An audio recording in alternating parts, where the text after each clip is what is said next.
Welcome back to the Secrets to Kumihimo series. In video 1, I made a 4-strand simple braid bracelet. It was a great beginner project as it taught you repetition and how to use the disc. Today in video 2, I'm going to teach you how to make an 8-strand braid bracelet. Get our email newsletter for beading news, sale announcements, new product announcements, and more. Link is in the description below.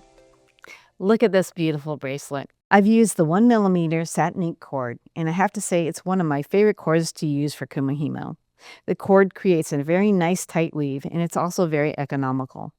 Today, I'm using 2 different colors of cord to demonstrate, but as I mentioned in video 1, once you get comfortable, try making it your own. Okay, so in the video 1, I had taught you how to do the 4-strand braid. So in this video, we're going to do the 8-strand braid. It's basically the same weave, but now we've added 4 more cords and it will give it a different aesthetic look. And that's going to happen in your bracelets, depending on what materials you use and what cords you use and what weave you use. Okay, so I'm going to measure this bracelet to my wrist size, but typically what you want to do when you're measuring it for yourself is wrap it around your wrist 3 times. So 1, 2, 3. So that's about a good length, okay? So I'm going to take that and I'm going to need 8 strands. So if I double that like that, that's 4 strands right there. Then I'm going to double that again to make 8 strands total. So you're going to get something that looks like this. So you're going to make sure that there's 8 in there. Let's see, 2, 4, 6, 8. Okay, so that's my length I want. All right, so we're going to just snip there. And then we're going to tie those off like we did in video 1. So now I have all those strands together. Okay.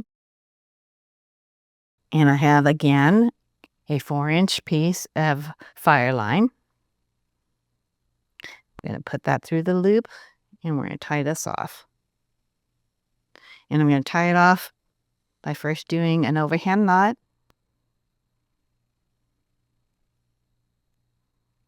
Make it nice and tight. Then I'm going to do a surgeon's knot. Get it in there.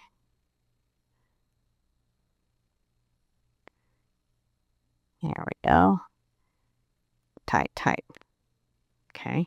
Now I'm going to turn it a little bit because I'm going to take this one side of the fire line and I'm going to wrap it. And I'm going to go wrap it around 10 times.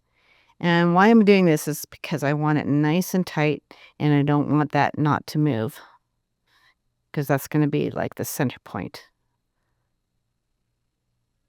of our weave. Okay, so once I do that, I'm going to tie another knot. Overhand knot.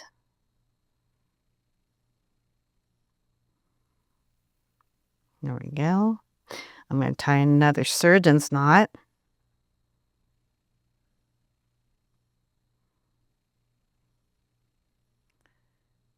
There we go. And then finish it off with one more overhand knot, because I just don't want that to move. There we go. And then I'm going to snip that.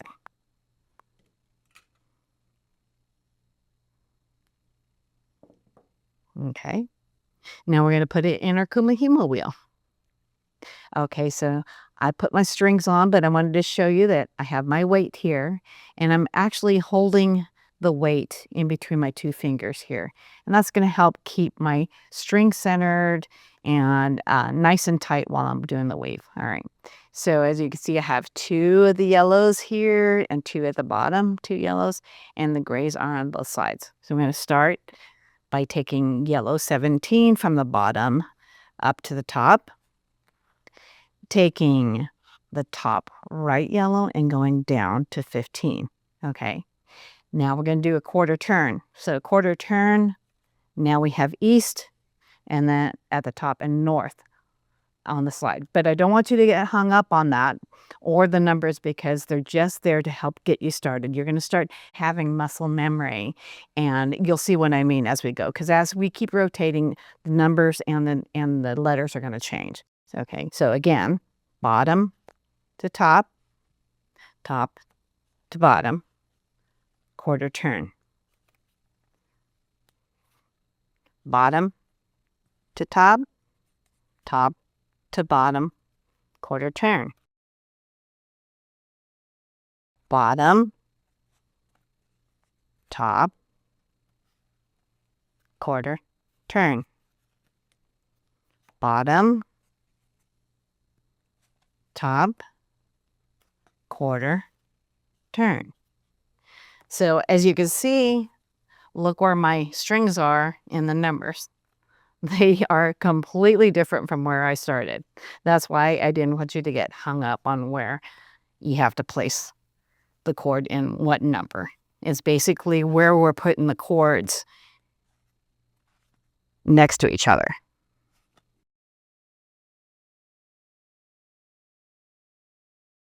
And you may have to stop and rewind a couple times till you get it. And I do want to tell you a little tip. So if you have to walk away, whether or not you have to attend to your children, cook dinner, or whatever, and you need to stop, here's a good point.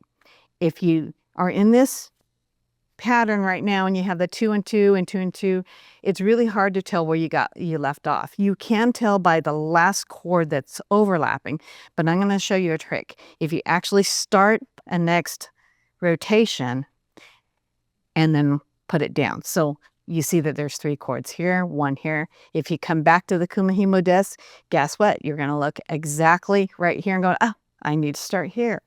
So that's a little quick tip. Okay, I'm going to continue doing my weave and we'll be right back.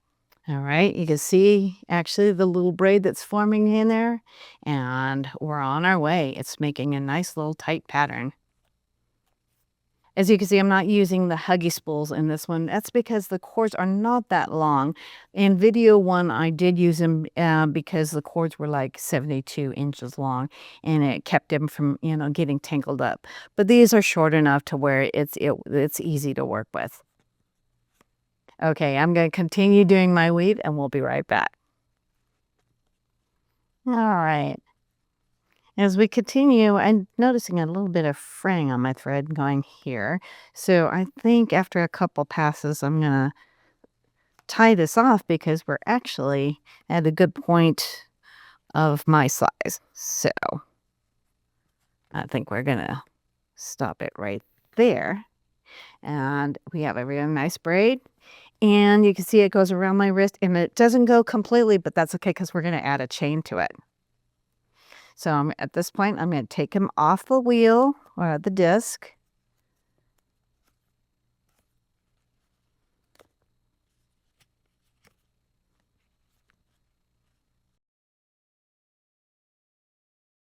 And I'm going to tie a piece of 4-inch fire line. All right, so we're going to tie this off like we did on the first knot. Here, I'm going to hold it tight. Do an overhand knot.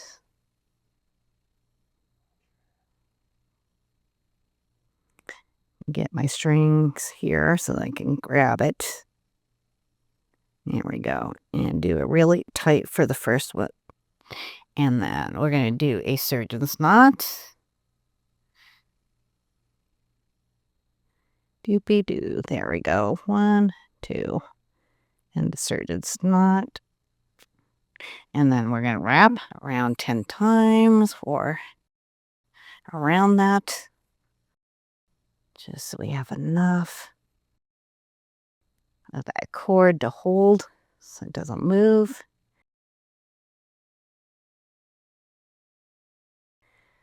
Bring these ties together, and we're going to do another overhand knot.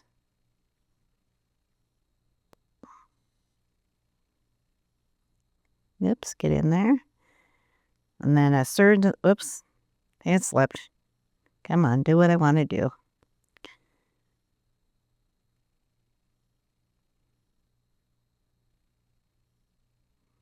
There we go. And now a surgeon's knot. And then we're going to follow that up with one more overhand knot, just like we did the others.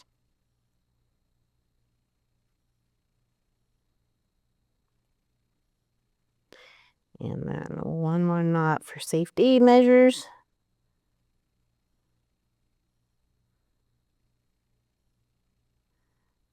There we go. And we're going to snip that.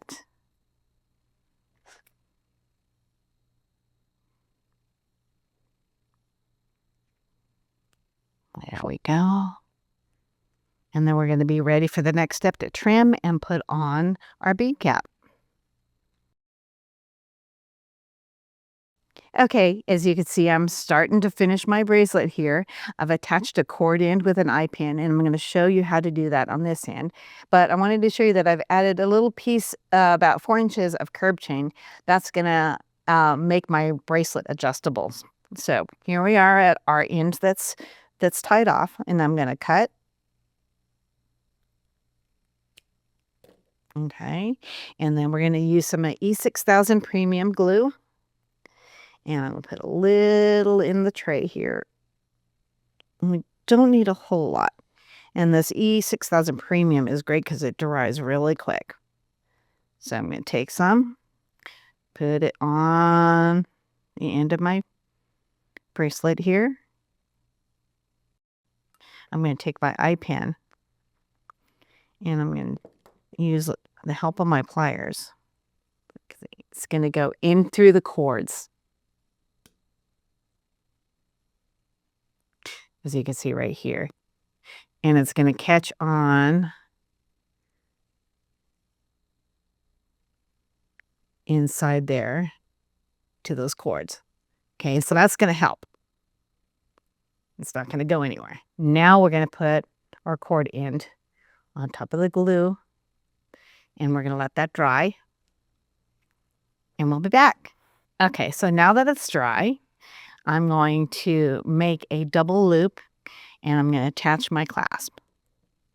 So I'm going to take my chain nose pliers, come up here, and I'm going to leave maybe a millimeter and then go down to a 90-degree angle. And I'm going to take my round nose, take it, come up and over. And then we're going to turn. I'm going to turn my hand just so I'm right-handed and it's easier for me to do it this way. We're going to go around a couple times here. And grab. And we're going to go around 1. And come down and go around 2. And that should be good. I'm just going to make sure it's centered. And then I'm going to take my clips and I'm going to come back and adjust that little loop and make sure it's all nice. I'm going to come in here and make it better looking. Okay, so now I'm going to attach the clasp. So I'm going to attach that, attach it to my little loop that I made, and let's just close this really tight and smooth. There we go. And there we have it. And we put it together, put it on one of these chain links, and you have a beautiful, beautiful bracelet.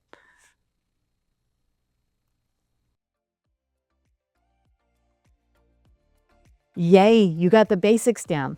So remember, you could always go back to these first 2 videos to reference back for any basic techniques.